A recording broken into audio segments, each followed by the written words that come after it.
Ito ang mainit na balita na siyang dapat malaman ng taumbayan at ito ang usap-usapan sa mundo at trending sa social media. Pero bago tayo patuloy, kung ikaw ay bago ka pa lang sa aking channel ay huwag mo nang kalimutan mag-like, comment at subscribe para palagi ka updated sa mga susunod nating video. Iloy Bugris huhulihin na ng Interpol? Yan ang ating pag-uusapan sa video na ito. Hanggang ngayon ay pinag-usap-usapan pa rin at trending ang pangalan ni Iloy Bugris sa mundo ng social media. Ayon kay Iloy Bugris, kung sakaling pagplanuhan siya ng gobyerno ng Pilipinas na ipapa-Interpol, may mga paraan siya para makaligtas dito. Ano-ano kaya ang mga plano at diskarte ang gagawin ni Iloy Bugris? Narito at panoorin natin ang full video. Walang hiya na ko ganis ang gobyerno natin, walang hiyain nyo pa ako dito. At sabi sa mga tao sa akin nga nagafiesta ang mga bilatsing Iloy, ang aking mga basyo do akala mo blado state of calamity ang gin-announce. Iyak Bugris, iyak, sabi sa mga duwag. Pag ako manggid pa guys, no, abi-abi lang worst case scenario. Worst case scenario, gid man, no, kapag talaga ako ay huhulihin nila just because I fight for my right. Ganito guys. Binabasahan ka namin ng iyong karapatan na ikaw ay manatiling tahimik ikaw ay manatiling tahimik at ikaw may karapatan kumuha ng iyong abogado para sa pagtanggol sa iyong sarili. Naintindihan mo ba ang sinabi namin sa iyo, Miss Iloy Bugris, the Queen of Revelation?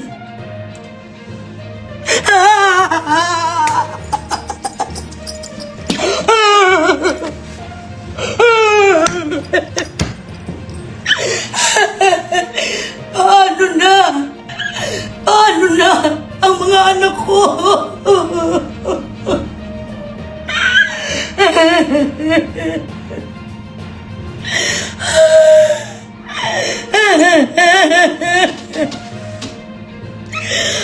Paano na ang mga anak ko? Mr. Chair! Mr. Chair!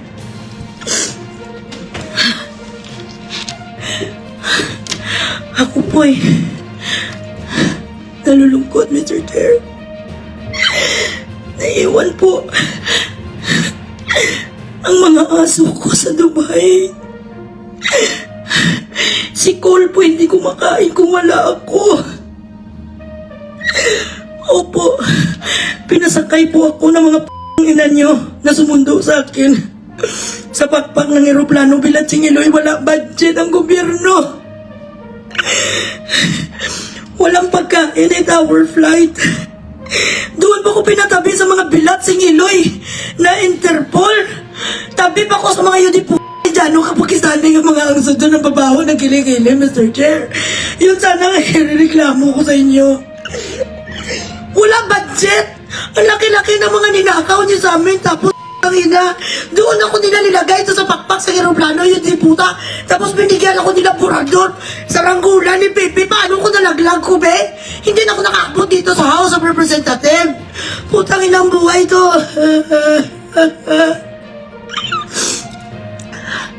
Dapat may luha. Nagasmudge. Dapat mag-smudge ang mga maskara. Totoo nga may luha. Yes, Mr. Chair? Ang gusto ko pong sabihin sana, kung bakit ko po kayo nilapastangan sa Facebook, gusto niyo pong malaman, Mr. Abante, kung bakit kitang tinawag na manyak, naman po talaga kayo. Yun po ang totoo. Sabi po yan ng pamangkin yung si Cheryl. Opo, ginahan niyo po siya nung siya ay maliit. Nung siya ay 14 anyos pa lamang. Hindi ko po yan binabawi. Manyak po talaga kayo at ikaw po ay si Satanas. Okay, next. Sino ka nga? Ikaw si Kirukurupi Pugita. Opo, tinawag ko po kayong Pugita, ma'am. Ano pong gusto yung tawagin ko man sa inyo? Snow White? Alang-alang naman kita, mami, address na si Snow White kang itim-itim ng gilagid mo. Tapos boba ka naman po talaga, kag-ipokrita. Hindi ko binabawi ang mga sinasabi ko, pero ito lang ang reklamo ko. Hindi niyo ko pinakain ng 8 hours papuntang Pilipinas. Yan talagang sinasama ng loob ko, Mr. Chair.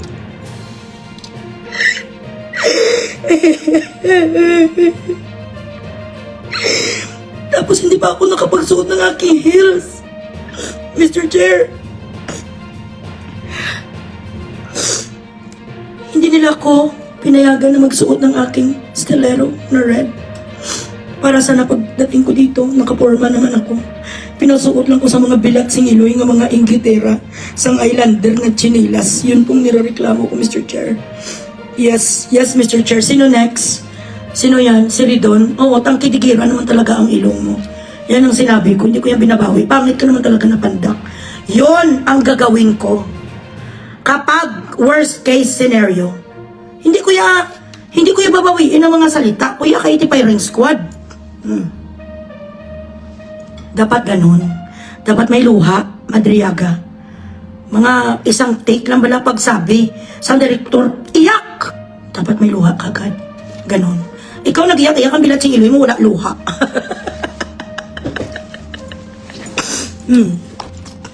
Sa lahat sa inyo dito sa House of Representatives that the Filipino people voted and you stole money from, this is your Iloy Bugris saying, do not pa and matetkwayla datarugo and dadatis that doesn't belong to you.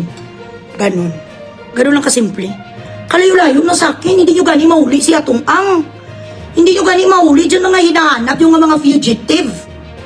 Tapos, magastog kayo sa akin, pasakyon yung kubilatsing iloy. Sa pakpak sang eroplano, wala pagkain, tapos katabi ko mga mababaho, kilikili ng dyan, kag mga Pakistani. Kung gusto nyo, ipakuha ko dito sa eroplano, private plane ni Daddy Chavez Singson. I'm sorry. Nako-question ka nagcha-challenge sang health ng inyong presidente. Responsibilidad nyo yan na para mawala sa aming isip kung ano ba talagang kalagayan niya. Nagawa kayo sa mga live bilat singilo, hindi naman na-authenticate kung totoo ba talaga yun nga hindi AI. Yun ang na-inject sa mind ng Filipino people that he is very sick. Now, if you want us to truly believe you, why don't you behave properly? Mag-light telecast kayo, imbitarin nyo ang buong media outlet sa buong Pilipinas. Kung totoo ka talaga nga effective ka ha, Ramirez nga maraming kapit kag basta ang mga kirida mo nga hindi mo ginasustentuhan ga message dito sa akin. Sa sunod ko na lang itakil kasi hindi ka naman importante. Imbitarin nyo ang iba't ibang nga sectors para balance ang justisya kag balance ang communications. Imbitarin nyo live pa MRI siya, pa CT scan siya para mawala sa isip namin na siya ay sakitin. Dahil nag-jogging-jogging 2 beses ang Charito Sules yung video, mauo kami. Diyos ko Lord. Hindi nga kayo marunong mag-communicate sa amin properly and you expect Filipino people to give you a perfect perfect behavior na dapat perfect ang aming pagsusumamo sa inyo? Bilat sing iloy. Okay man lang na iyan, karapatan na nila nga magkaso. Kakasuhan ko rin siya sa pagiging sinungaling niya rin. At kakasuhan ko rin siya sa pagiging tanga niya. Bakit hindi niya matanggap na tanga siya? Tanga naman talaga siya. Puro sila kaso, yot! Bilat sing iloy. Natatakot ka sa akin, makibagbardagulan, Auntie Claire? Karami bilat sing iloy da sa Pilipinas. Nga nagalapastangan sa'yo. Kadami-dami dyan yung diputa nag-question sa utak mo. Karami-rami dyan inang ang gabalasuba sa'yo. Wala kang ang magawa. Kaso-kaso kayo kay Bugres yung diputa, bakit hurt ka? Hurt ka sa sinasabi ko na ikaw ay bubu. Bubu ka naman talaga, hindi ka marunong mag-English, marunong ka. Tina-challenge ka kita mag-English sana tayong 2 debate, hindi ka kus makaso-kaso da. Alpot! Hindi nyo nga bilat sing iloy masulbar ang, hindi nyo nga masolve ang economic problem ng Pilipinas. Joblessness. Hindi nyo nga masolve bilat sing iloy. Ang mga sibugres na kalayo-layo na sa akin 1 gazillion miles away na ko. Ako pang nakita sa mga IOD.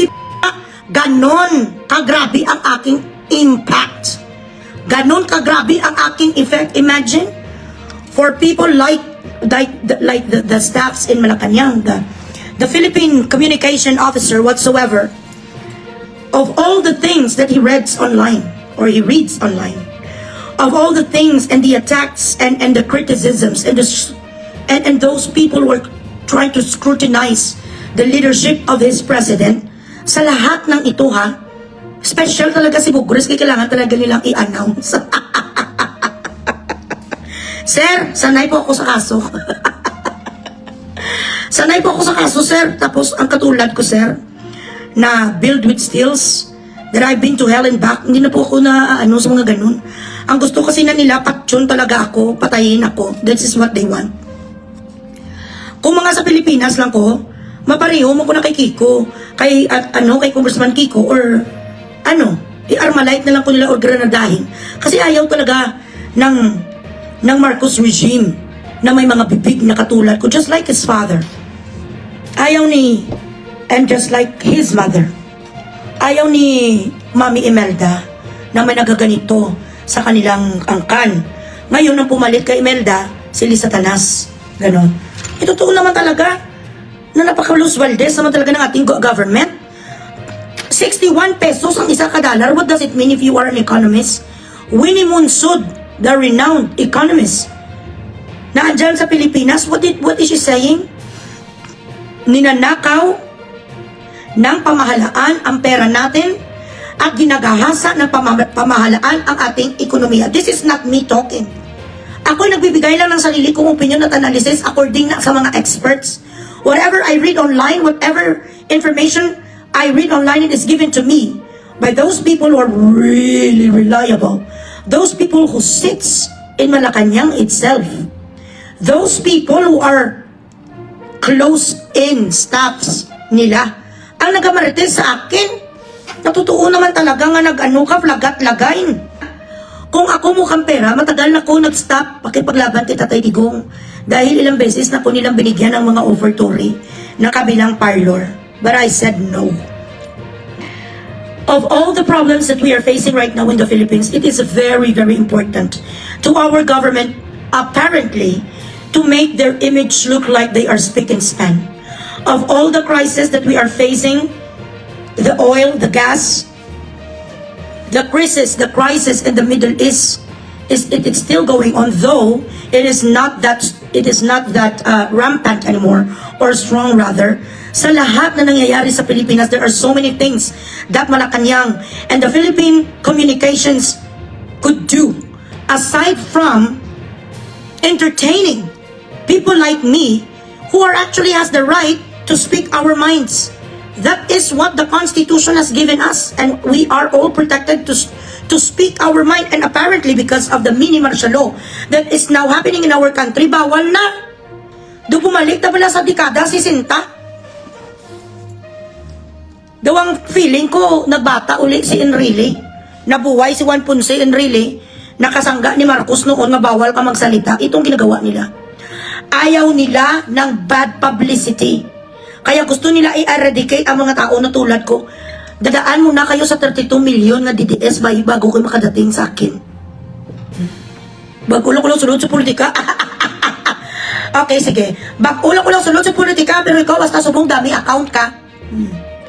Amo lang na si Bugres, bilag sing Iloy. Grabe ang mga basher katangnan, pero iyo di puta. Gakurog-kurog, gauyog sa kun. Napauyog ko ang Malacanang, nabigyan ko sila ng stress, nabigyan ko sila migraine. Amo lang ni si Bugres ha. Nga ang mga bashers ko bilag sing Iloy, grabe sila mag-small. Grabe mangikay ang mga iyo di puta, pero wala nyo napakurog ang sa Malacanang. Waay nyo natagaan sang sakit sang nervous system ang Malacanang, pero si Bugres at ito gadagundagon to sa Department of Justice. Gasuya ang bilat sing Iloy. Anong presidente si Putin? Walang sila karapatan mapadeport sa ako na talis may pinatay ko sa Pilipinas. Heinous crime lang ang gina-extradite kag mga drug lord. Mango. I know my rights and I am strong-willed. I am a strong-willed woman. I know my capacity. At hindi ko yung bilang sing Iloy, hindi ko yung gayo di po. May ara mo ko yung sang backup. I have lawyers as well. Mapaguyod lang ko sila nga wala ko not putting a fight. Bilang sing Iloy. Hindi ako patay gutom sa Pilipinas. Hindi ako pinapakain ng Pilipinas. Philippine Communication Officer, because because of your stupid move, you simply put me or grave my name on the Philippine map and on the history of the Philippines. There is one Eloy Bugris, far away from the Philippines, who fought for the Filipino people who did not have a voice. A name Eloy Bugris is going to linger for years and years. An inspiration to a lot of young people and to a lot of OFWs especially, to wives, to husbands, to my fellow countrymen, that even if our little voice is this much only, as little as this, we should not duck, we should not shut up, and we should not be undermined by those who sits in the government. Because we are not governed by royalty. We are not a kingdom. We are a democratic country. Our ancestors gave us from Aguinaldo, from Lapu-Lapu to Aguinaldo to Magsaysay to Datu Puti, sa lahat ng ating mga forefathers. This is our inherited rights. To speak our mind and to fight for our country. This is not just for me. This is for us. Wala ako sang ibang bagay na pinaglalaban dito. It's not even for myself. It's for our children's children. It's for our grandchildren. It's for the future. Hindi ko pinaglalaban dito bilang sing Iloy. Nabigyan din ako nila parte sa ninakaw nila nga 3 trilyon. Sa kaba ng bayan, hindi ko pinaglalaban yung matagain ko di bilat sa Iloy nyo. Kinuha nyo ang pera bilat sa Iloy sang Pilipinas. Tagain nyo ko di porsyento, no. Ang pinaglalaban ko, ang ibalik ang ninakaw sa atin. Tapos ako pa ngayon may kasalanan. Di pa, sa isang katulad ko lang na may 2.2 milyon na nagsabi na ang presidente nyo ay Taishik bilat sing Iloy dumangimatay ang Malacanang. Grabe gilang epekto. Kung hindi naman totoo, di dapat didma lang kamo eh. Dumapatay sa dapat hindi man natutubo. Yan na lang na grabe dumangimatay. Git sila. They really want to prove themselves. This is their defense mechanism. Ilang beses na nga pinatay si Bongbong Marcos since 1989? Ilang beses sa napabalita yung diputa na siya ay isang clone since the 1980s? Ilang beses nang sinabi na meron siyang double? It has become an urban legend for a long time already. Don't you know that? It is even in the history of our country. Ayun buta. Tapos ngayon, hurt kayo. Ilang milyon ng tao na nagsabi na hindi na nasa si Bongbong ngayon. Tapos dahil ako si Bugres, dumangimatay ang bilatseng alay. Suya-suya, git si Lisa. Bakit kadugin may mangimatay ay Lisa Tanas? Wala man gani nagawa man ng asawa mo nga nung pinabuntis ka ng kanyang ex-best friend na natayshik na dahil hindi na sa makaanak, tama? Yung mga ganitong mga istorya, bala guys, it has been, rumor has it, and it has been, you know, in the society, the elite society in Metro Manila, na siya matagal ng tayshik at dalawa nilang anak, ay hindi niya anak. Nang nagbuntis sa kanya ay si Daza. May mga ganong kwento, matagal na. Sa dinway dami bilat sing Iloy, na nagsabi na ilan na ang iyong clone. Na matagal ka nang natayshik, yun pa ngayon lang kayo nasaktan? Ang uuwi nyo. Hanggang ngayon gani bilat sing Iloy, wala sila kahit isa yung di pa ni isa kakuko. Isang piraso bilat sing Iloy, isang 1,000 pesos nga ninakaw ni Saraula sa may mapakita. Patunayan mo kasi kami may patunay na ninakaw ang flood control projects. Merong lumabas na pera sa kaba ng bayan, nasaan ang mga dike? Nasaan ang mga flood control project nila? Matagal lang siyang pinatay noong 1989 pa. Tapos noong 1990s, pinatay na naman ulit. Ilang beses na nabumburadyo na tayshik sa... Ngayon kinasalita ko nga tayshik sa dahil na-overdose kag may stage 4 kan. Totoo naman talaga nga may sakit siya. Bakit nyo dinideny? Lintik lang ng walang ganti. Kapag wala na talaga silang makuha nga mag-double sa presidente nyo, tapos wala na talagang papalit sa kanya kag matay shit na sa. Hindi naman ako yung papayag na hindi talaga ako makapagtimalos. Alam nyo kung tutuusin, ang mga naga-okay-okay lang sa gobyerno, yung mga PWD lang naman kag mga purpose. Kasi hindi naman sila naghihirap, they do not work hard to earn a living. Okay lang naman sa kanila, sila na sa mga trolls. Sila na ang mga okay lang, sila lang mga ganito, dahil hindi naman sila naghahanap buhay katulad natin.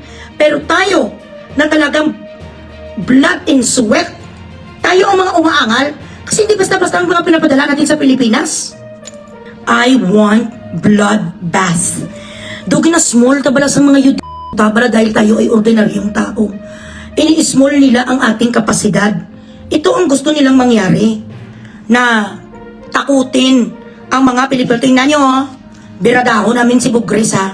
Sampula natin. Reklamuhan natin, iimbestiga rin natin. Imbestiga ay!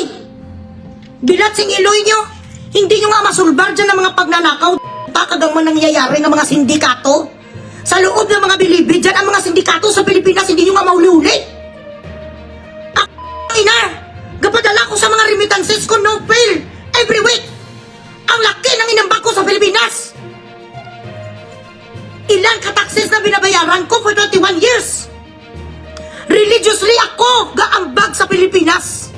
From asin to kalamay to manok to lahat.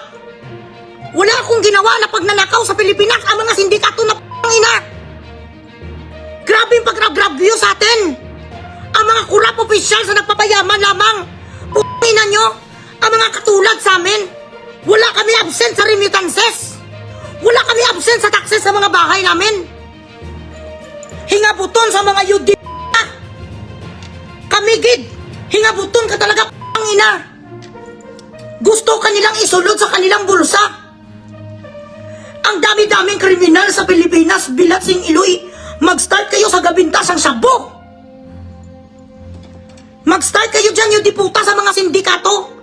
Kinukuha ang mga bata sa lansangan tapos pinapatay, kinukuha ang kidneys. Kinukuha ang mata, kinukuha ang puso.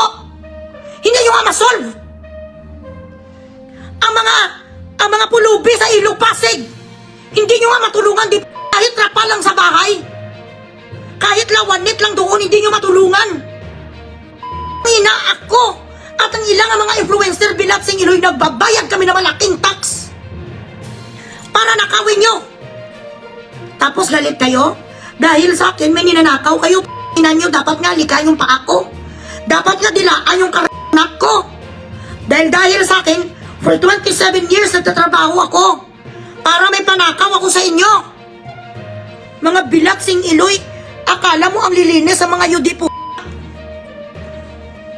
Ang gusto sa mga bilat sing iloy, do mga clown ng mga Pilipino, masabay sa agos lang kami.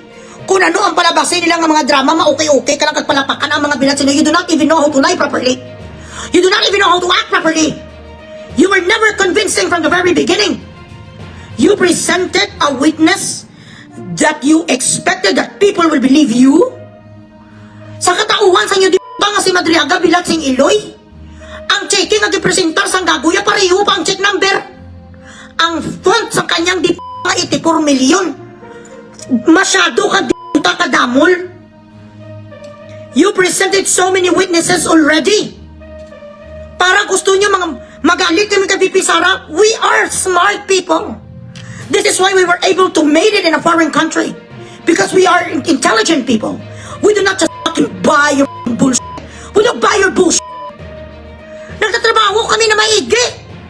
Iniwan namin ang mga anak namin para makatulong kami sa ekonomiya ng Pilipinas.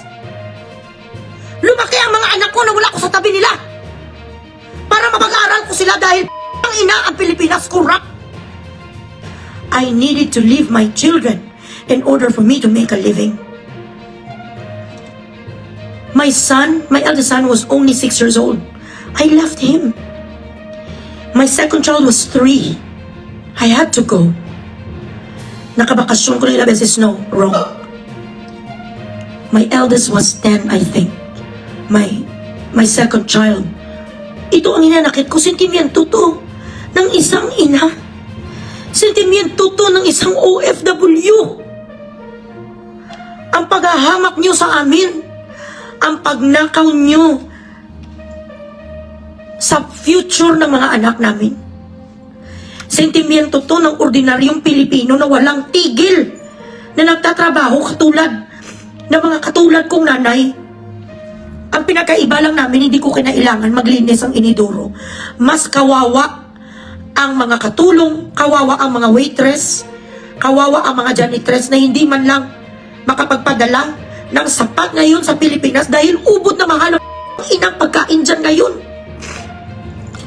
Ang aking vlogs at mga contents ko dito, these are the sentiments of so many Filipinos, if not all Filipinos, but majority of OFWs who had to leave Philippines, who had to see their children grow on camera, who cannot go home because there's nothing there.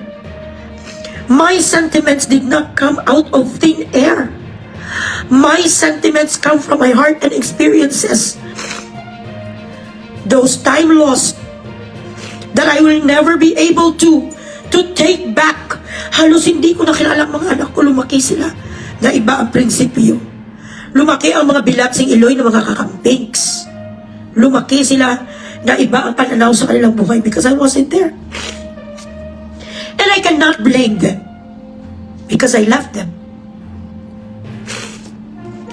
Ngayon nakikita ko na ang hirap, ang mahal ng mga bilihin, ang mahal ng gasolina. Nung lumabas ang mga sekreto nyo kay Diskaya, nag-alsa kaming mga Pilipino. Dapat lang. Bakit kayo lang ang dapat mayaman? Bakit si Diskaya lang ang may 27 ka-luxury cars? Nagtatrabaho naman kami Bakit wala kami privilege na ganun? Dahil patas kami na nagtatrabaho. Mga seaman, 1 taon sa alon ang mga seaman. They have to fight tidal waves. They have to fight sometimes death and pirates just to bring home the bacon. Nurses sa iba't ibang lugar sa Middle East. Mahirap din ang trabaho ng mga nurses. Kailangan nilang magpalit ng mga diaper ng mga matatanda. They have to smell pee and shit bago sila masahuran ng limpak-limpak na dolyares. Ilang mga magulang ang naghiwalay. Ilang pamilya ang nawasak. Isa na ako dun. Kaya ito ay isang sentimento, Mr. President, ng isang nanay. Hindi mo alam to, you are detached from the lives of Filipino people who did not know what a normal life is. And the only thing they know is poverty to eat every day. You are so detached from reality, Mr. President, because you were never poor. You were raised and you were born with a golden spoon inside your mouth, the Yamashita treasure inside your mouth and your siblings. You did not have to wake up with nothing. Hindi mo alam kung paano lumaki na wala sa tabi ang iyong tatay at nanay. Hindi mo alam ang sentimento namin ngayon dahil nagsasalita ang tulad ko, isang ina na nangarap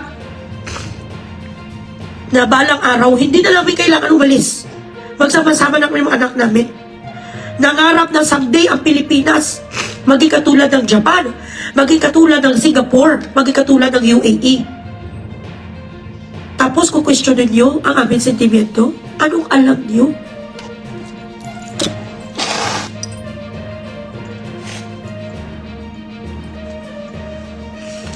What do you know about poverty, Mr. President?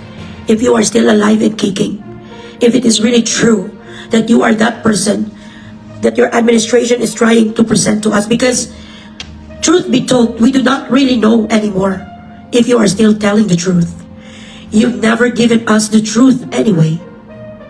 You never accepted your flaws. You have never given us reality. Lahat ng ito ngayon ay parang panaginip.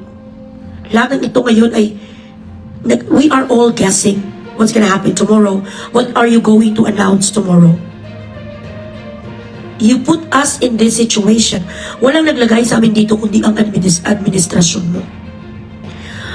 But no matter what we do, no matter how much we fight right now, you are never going to listen to us because your dedication and the way you live your life is you only think of yourself. This is how I see you. This is my opinion. This is not to degrade you. This is not even to embarrass you or to question whatever. Personally speaking, character-wise, you are very detached from the reality of the majority of your people na walang makain. Ang sentimiento natin hindi mo alam. Kaya huwag kang magalit kung may mga Pilipino at ang mga Pilipinong nagboto sa iyo dahil kay Sara ay galit. Pinakita mo sa amin kung ano ang kahulugan ng salitang ingrato. You showed us the meaning of being an ingrate, ang walang utang na loob. When you kidnap Tatay Digong, the father of the very woman who set aside everything that she planned for you. Yan ang pinakita niyo sa amin since last year. Tapos ang gusto mo, mag-okay kami sa nangyayari ngayon sa gobyerno. Hindi pwede, sir. Kahit pabarilin niyo ko sa bagong bayan, it's okay. Maraming salamat sa inyong walang sawang panonood. Kung meron kayong komento at suwestyon, mag-comment lang kayo sa comment section. At para sa mas marami pang video na katulad nito, huwag kalimutan mag-subscribe sa channel na ito. As always, maraming salamat sa inyong walang sawang suporta. And goodbye.